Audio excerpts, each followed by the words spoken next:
ঐতিহ্যবাহী কিশোরগঞ্জের পাগলা মসজিদে মিলল ৪ কোটি টাকা। কিশোরগঞ্জ শহরের নরসুদা নদীর তীরে অবস্থিত ঐতিহাসিক পাগলা মসজিদে ৯টি লোহার দান বাক্স খোলা রয়েছে। এটি বহির্বিশ্বের সবচেয়ে আলোচিত মসজিদ দানের জন্য। সকলে মহান উদ্দেশ্য নিয়ে এই মসজিদে দান করে থাকে, যার ফলশ্রুতিতে রেকর্ড পরিমাণ টাকা প্রতি ৪ মাস পর পর দান বাক্স খোলা হয়। ৩ মাস ২৬ দিন পর শনিবার ১৭ই আগস্ট সকাল ৭:৩০টায় দান বাক্সগুলো খোলা হয়। কিশোরগঞ্জের জেলা প্রশাসক ও পাগলা মসজিদ পরিচালনা কমিটির সভাপতি মোহাম্মদ আবুল কালাম আজাদ ও পুলিশ সুপার মোহাম্মদ রাসেল শেখের উপস্থিতিতে দান বাক্সগুলো খোলা হয়েছে। এছাড়া এ সময় বিপুল সংখ্যক সেনাবাহিনী, পুলিশ ও আনসার সদস্য উপস্থিত ছিলেন।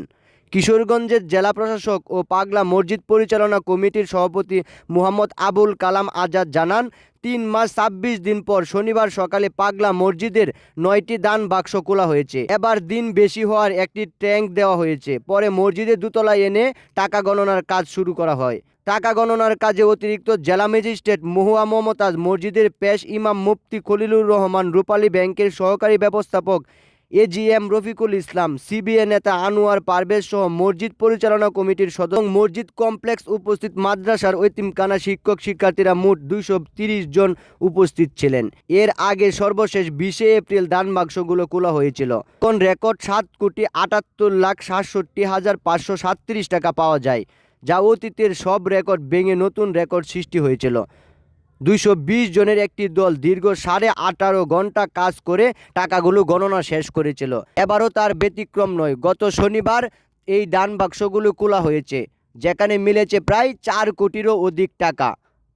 এত বিপুল পরিমাণ টাকা এখন কোথায় যাচ্ছে সেটাই দেখার বিষয়। কোটি কোটি টাকা যেখানে বরাদ্দ, যেখানে দান হয়, সেই টাকাগুলো দিয়ে কি উন্নতি হচ্ছে সেটাই জনগণ দেখতে এসেছেন। কোটি কোটি টাকা, তারপরও কেন পাগলা মসজিদের এই অবস্থা? ৪-৫টা উন্নতির চরম শিখরে পৌঁছে যাওয়ার কথা, তারপরও পাগলা মসজিদের তেমন কোনো কাজ হচ্ছে না। কিন্তু এই টাকাগুলো কোথায় যাচ্ছে?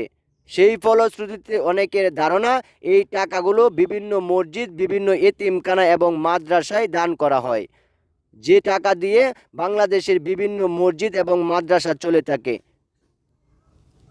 এবার তার ব্যতিক্রম নয়। এবারও সেই টাকাগুলো চলে যাবে মাদ্রাসা, এতিমখানা কিংবা অন্যান্য কাজে। সামাজিকমূলক কাজ করতে এই পাগলা মসজিদের বিপুল পরিমাণ নাম রয়েছে, যেখানে দেখা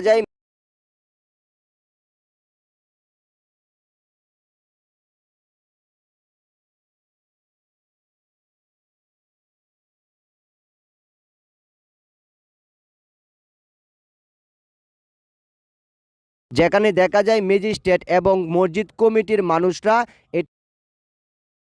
বিভিন্ন মাদ্রাসা এবং এতিমখানায় পাঠিয়ে থাকে। অনেকের ধারণা এটা যে এই পাগলা মসজিদে এত পরিমাণ টাকা মানুষ উপকারী দান করে। কেউ যদি পাগলা মসজিদে দান করার নামে কোনো কিছু মনে আশা করে, তাহলে সেটা পূরণ হয়, না হলে এত পরিমাণ টাকা মানুষ দান করতো না। শুধু টাকাই নয়, বৈদেশিক মুদ্রা সহ অন্যান্য স্বর্ণ অলংকারও দান করে থাকে অনেকেই। আর সেটার বাস্তব প্রমাণ মিলেছে আমরা যাওয়ার পর। আমরা যখন গিয়েছিলাম তখন দেখেছি সেটা বাস্তব, এবং এই বাস্তবতাই এখন পাগলা মসজিদের সংস্কৃতি হয়ে দাঁড়িয়েছে। পাগলা মসজিদ কিশোরগঞ্জ জেলায় অবস্থিত। সাবেক রাষ্ট্রপতি আব্দুল হামিদের এলাকাতে এই মসজিদ স্থাপিত হয়েছে বলে অনেকেই এটাকে পাগলা মসজিদ নামেই চিনে। তাই